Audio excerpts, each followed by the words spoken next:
Hello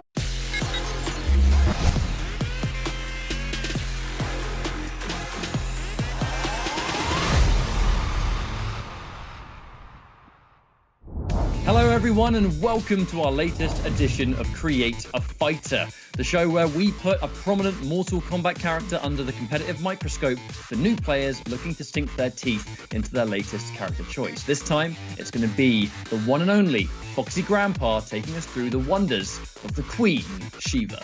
We're going to list off some moves that Foxy has said are moves to take notice of, and let's find out what they do. So to start off, Foxy, Queen's Punishment was the number one. What's up with that?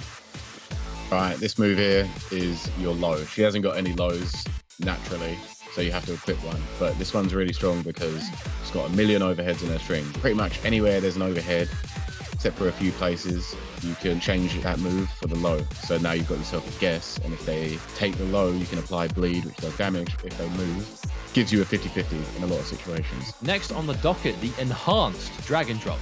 My philosophy with the Enhanced Dragon Drop isn't so that you gain the Dragon Drop, it's because you're using it in a variation where you won't use the Dragon stance. So it's not really adding one move, it's adding two moves because you get straight fireball, and therefore you have to take the Stomp because that's her next most applicable move.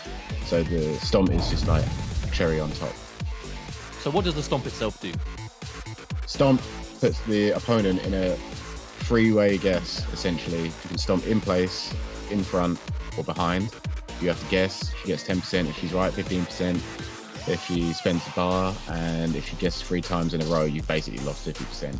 The trade-off is she also gets punished 3 times as hard as the reward you get. So it depends on what sort of player you are. If you're all about the risk-reward, go nuts. If you're not, you could still use it with intelligence as a counter-zoning tool, and combined with her other fireball games.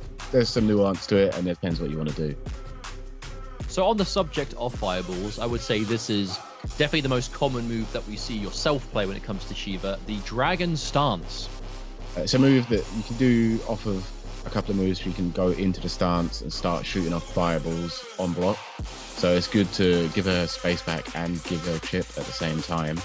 Say like Sub-Zero, for example, you block an ice ball from a certain range, you get the stance. Therefore, you block his ice ball for like, what, 1%, maybe even less, and you give him 4% back. As long as you're smart about your spacing and your timing, you'll be winning these chip wars in neutral. You just have to be a bit more patient with it. And there's also some like unavoidable situations you can set up depending on how the opponent deals with the stance, like big EX fireball stomp full screen. Most characters are just getting stomped on. You have to pick your poison, you can get fireball or stomp. She's also a character that has a couple of launching options when it comes to customs. And even though we do see a few players opt for the Dragon Charge, which is a bit more of like a bog standard, just use it, launch the opponent, decent speed, whatever, you tend to go for the Death March. So let's talk about the process and what leads you to go for Death March. The reason for taking the Death March over the Shield Charge is with the Shield Charge, you're far more likely to drop any attempt to armor break using her back forward 4.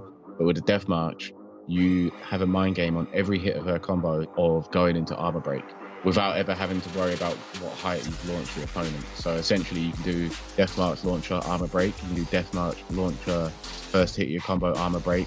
There's like, I know that there's like 8-9 hits in a combo. Every point of that you could do armor break safely, and if they break it and you catch it, they've lost 40-45%.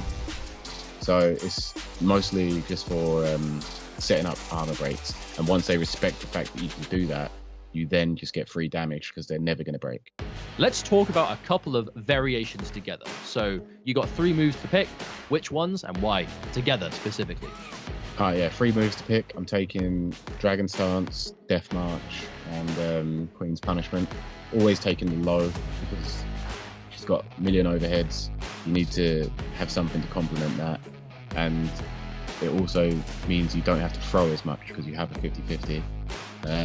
Death March, like I said, it will convert your 50-50s into damage and give you the easy armor break attempts. And you've got 2 bleeds with that. You have back forward 4, which is your armor break, which can throw them away, or you can do your low, which is another bleed to keep them close.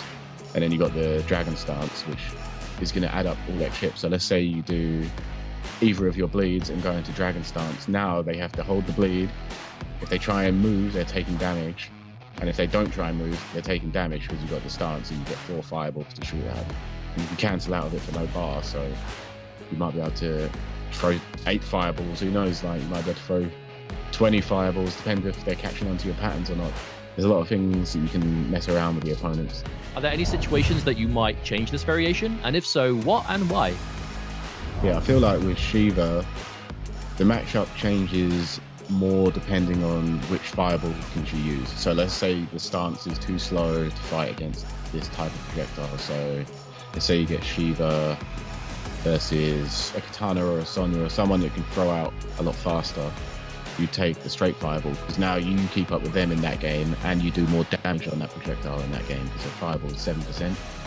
And then in dropping the dragon stance, you've opened up one move slot, which therefore is going to be filled by Stomp because that's just her next best option to take over the remaining moves. And it also triggers people, so you may as well take it. No one likes getting stomped on, so stomp on them. So that was Kreate-A-Fighter, our latest edition, where Sheeva went under the microscope thanks to the one and only Foxy Grandpa. Now, before I wrap this up, Foxy, you think of Sheeva, any closing comments? No comment for the Shao Kahn. Excellent. If you want to get involved in competitive Mortal Kombat, it is as simple as compete.playstation.com, the one-stop shop competition center, which tells you how to compete in both the open series and the all-important, forever ongoing pro competition. My name has been Ketchup, joined by Foxy Grandpa and Mustard. This was Kreate-A-Fighter. Thank you so much for watching, and we'll see you next time.